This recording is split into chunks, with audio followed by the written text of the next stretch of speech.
매일 성경 묵상을 돕는 햇살 가이드입니다. 안녕하세요. 묵상 코치입니다.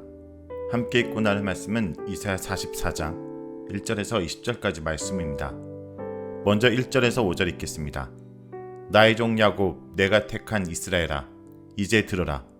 너를 만들고 너를 모태에서부터 지어낸 너를 도와줄 여호와가 이같이 말하노라. 나의 종 야곱, 내가 택한 여수 누나, 두려워하지 말라. 나는 목마른 자에게 물을 주며 마른 땅에 시내가 흐르게 하며 나의 영을 내 자손에게 나의 복을 내 후손에게 부어주리니 그들이 풀 가운데서 솟아나기를 시냇가에 버들같이 할 것이라. 한 사람이 이르기를 나는 여호와께 속하였다 할 것이며 또 한 사람은 야곱의 이름으로 자기를 부를 것이며 또 다른 사람은 자기가 여호와께 속하였음을 그의 손으로 기록하고 이스라엘의 이름으로 존귀 여김을 받으리라. 1절에서 5절은 이스라엘을 회복하고 존귀하게 하실 하나님에 대해서 말합니다. 1절부터 2절은 이스라엘과 하나님과 관계를 1인칭과 2인칭 대명사를 여러 번 사용하면서 두드러지게 표현합니다. 이러한 대명사들의 사용은 이스라엘을 굉장히 친근하고 가깝게 부르시는 하나님을 보여줍니다. 친근하고 애정이 가득한 표현들이 초반부에 집중적으로 놓여 있는데 이를 통해 이스라엘을 향한 하나님의 사랑이 잘 드러나고 있습니다. 하나님께서는 예언자의 선포를 통해 감정에만 호소하는 것이 아니라 매우 논리적이고 합리적인 내용 전개로 이스라엘을 설득하여 하나님만 신뢰하도록 이끄십니다. 이스라엘 회복의 모든 근거는 오직 하나님께 있습니다. 이사야 40장 이후 본문에 일관되게 나타나는 특징 중 가운데 하나는 구원이 오직 하나님의 일방적인 선포로 주어진다는 점입니다. 하나님은 사랑과 열심으로 야곱을 부르시며 두려워 말라라고 계속 격려하십니다. 이러한 격려가 있다는 것은 그만큼 이스라엘이 처한 현재 상황이 절망적이고 희망이 보이지 않는다는 것을 짐작하게 합니다. 낭망하고 좌절하고 체념한 백성들을 향해 하나님께서 열심을 품고 설득하십니다. 이스라엘을 향해 너라고 부르시는 하나님께서는 자신을 이스라엘을 만들고 모태에서부터 지으신 분, 그래서 이스라엘을 도와주실 분으로 소개하십니다. 3절과 4절은 후손에 대한 강조입니다. 마른 땅과 메마른 곳과 같지만 그곳에 시내가 흐르듯이 하나님께서 쇠약하고 메마른 백성들에게 영을 부으시니 시냇가의 버들처럼 이 백성이 회복될 것입니다. 지금 보기에는 이대로 사라질 것 같지만 하나님께서 그들을 도우시니 결코 사라지지 않고 다시 회복될 것입니다.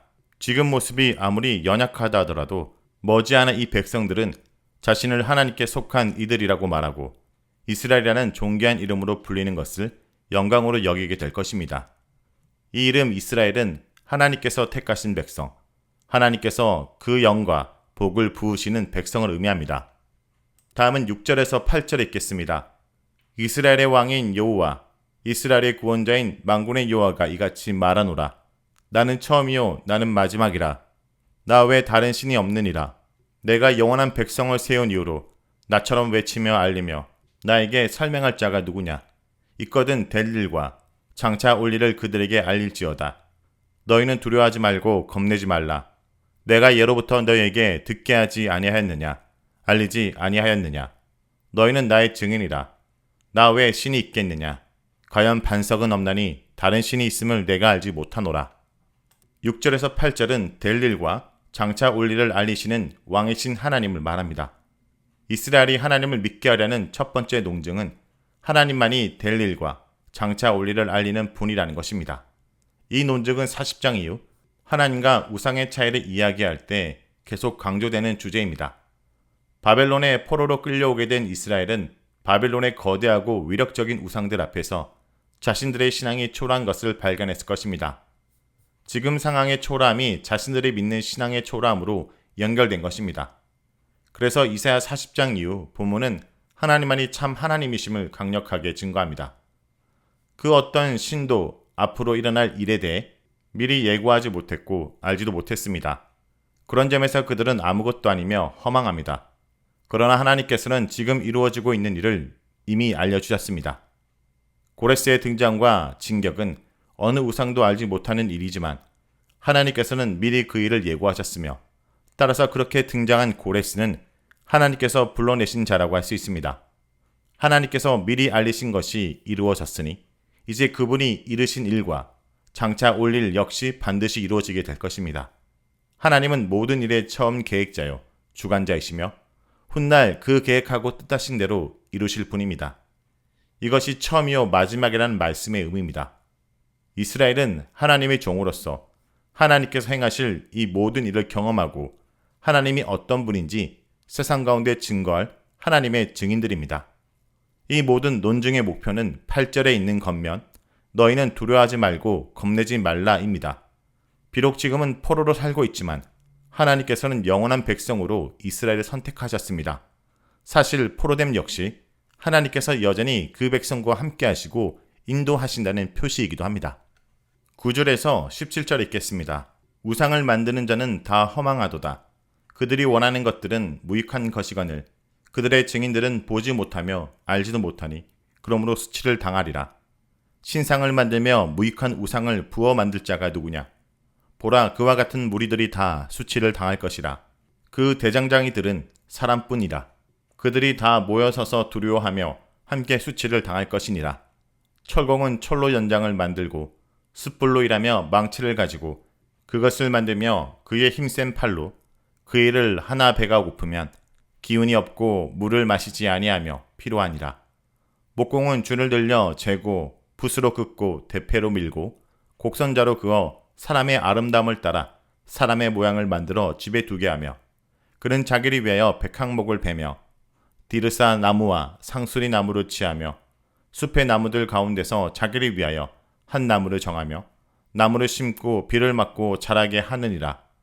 이 나무는 사람이 땔감을 삼는 것이거늘 그가 그것을 가지고 자기 몸을 덮게도 하고 불을 피워 떡을 굽기도 하고 신상을 만들어 경배하며 우상을 만들고 그 앞에 엎드리기도 하는구나.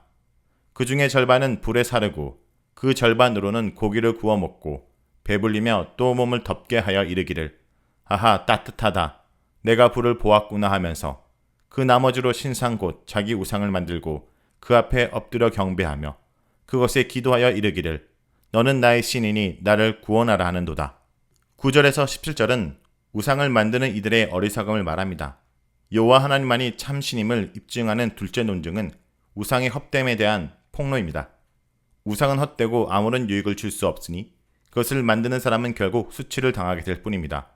11절은 우상을 만드는 대장장이들이 사람의 불가함을 날카롭게 지적하고 있습니다.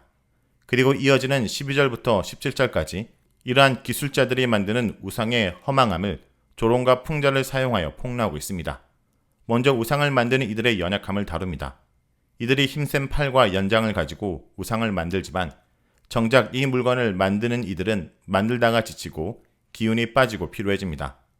그러나 여호와를 앙망하는 자는 샘을 얻고 독수리 날개치며 올라감 같을 것입니다. 특히 이사야 40장부터 55장은 하나님의 강하고 능하신 팔에 대해 많이 언급하는데 그 백성을 향한 하나님의 구원의 확신함과 경고함을 표현합니다. 그 점에서 하나님의 구원의 팔과 우상을 만드는 이들의 금세 지치는 팔은 대조적입니다. 또한 그들이 우상을 만드는 나무는 숲에 있는 여러 나무 중 하나에 불과합니다. 어떤 나무는 땔감으로 삼아 몸을 덮게 하고 불을 피우고 떡을 굽고 다른 나무는 신상을 만들어 그 앞에 엎드려 경배하고 절하며 나를 구원하라 요청하니 이러한 일을 행하는 이들은 얼마나 어리석습니까? 땔감으로 삼으면 그저 불을 피우고 말 것을 우상을 만들어 그 앞에 굴복하는 우상 숭배자들의 어리석음에 대한 상세한 묘사는 이들에 대한 강력한 조롱이라고 할 수 있습니다. 사람들이 이런저런 목적을 가지고 우상을 만들지만 결국 그것은 사람이 만든 것에 불과합니다. 우상의 본질은 그것이 사람에 의해 만들어졌다는 데 있습니다. 자기 손으로 신을 만들고 그 앞에 자신의 온갖 욕망과 바람과 소원을 아뢰입니다. 그 점에서 그들이 만든 우상은 그들의 욕망의 투영이고 발상일 뿐입니다. 그리고 이것은 사람이 만든 모든 종교의 특징이기도 합니다. 무언가에 엎드려 경배하며 구원을 요청하는 것은 매우 경건한 신앙의 모습 같지만 실상 땔감으로 쓸 나무를 신성하게 구별하여 자신의 욕망과 안전을 구하는 어리석음의 극치입니다. 다음은 18절에서 20절 읽겠습니다. 그들이 알지도 못하고 깨닫지도 못함은 그들의 눈이 가려서 보지 못하며 그들의 마음이 어두워져서 깨닫지 못함이니라. 마음의 생각도 없고 지식도 없고 총명도 없으므로 내가 그것의 절반을 불사르고 또한 그 숯불 위에서 떡도 굽고 고기도 구워 먹거늘 내가 어찌 그 나머지로 가증한 물건을 만들겠으며 내가 어찌 그 나무 토막 앞에 굴복하리요. 말하지 아니하니 그는 죄를 먹고 허탄한 마음에 미혹되어 자기 영혼을 구원하지 못하며 나의 오른손에 거짓 것이 있지 아니하냐 하지도 못하느니라. 18절에서 20절은 지각이 없어 우상에 굴복하는 이들을 말합니다. 헛되이 우상을 만드는 이들에 대해 18절부터 20절은 지각이 없는 이들이라고 부릅니다. 이 단락에 쓰인 지각과 연관된 일련의 표현들은 매우 인상적입니다. 우상을 만드는 이들은 알지도 못하고 깨닫지도 못하며 마음의 생각도 없고 지식도 없고 총명도 없으며 오히려 어리석은 것에 미혹된 이들입니다. 이 단락에 따르면 우상을 만드는 이들의 근본적인 문제는 생각하고 분별하고 이해하는 지각력이 없다라는 점입니다. 자신들이 행하고 있는 일이 얼마나 어리석고 미련한지 조금만 생각해보고 궁리해보면 깨닫게 될 터인데 그들은 전혀 생각하지 않고 고민하지도 않고 사색하지도 않습니다. 그러니 절반은 땔감으로 쓰고 절반은 우상을 만들어 그 앞에 절하는 것입니다. 그러므로 이 본문은 우리로 하여금 우리 이성을 사용하여 고민하고 모색하고 궁리하고 생각할 것을 촉구하고 있습니다. 하나님을 믿는다는 것은 이성을 중단한 채 덮어놓고 받아들이는 것이 아닙니다. 즉 직접 자살을 감행하는 것은 신앙이 아닙니다. 이 단락에 따르면 살아계신 하나님과 우상의 가장 큰 차이 가운데 하나는 그것을 경배하는 사람이 생각하고 고민하느냐 그 차이입니다.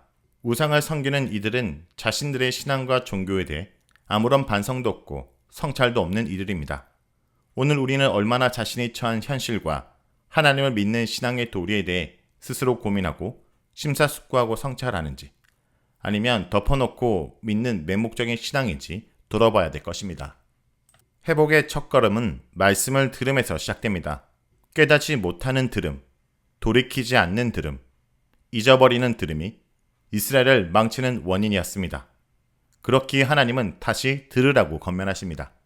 무엇보다 우리가 하나님의 말씀을 들어야 될 것은 말씀하시는 그분이 살아계시는 참 하나님이기 때문입니다. 그러나 우상들은 인간이 스스로 만들고 인간들의 말을 잘 듣도록 만드는 신입니다. 이렇게 우상을 만드는 자와 숭배하는 자들은 모두 수치를 당하고 말 것입니다. 무익하고 무능한 우상에게 엎드려 절하며 구원을 비는 것은 참으로 어리석고 허망한 행동입니다. 그러므로 오늘도 인간이 만든 우상이 아닌 살아계신 하나님의 말씀을 듣고 따름으로 살아계신 하나님을 경험하는 주의 백성들이 되길 간절히 기도드립니다.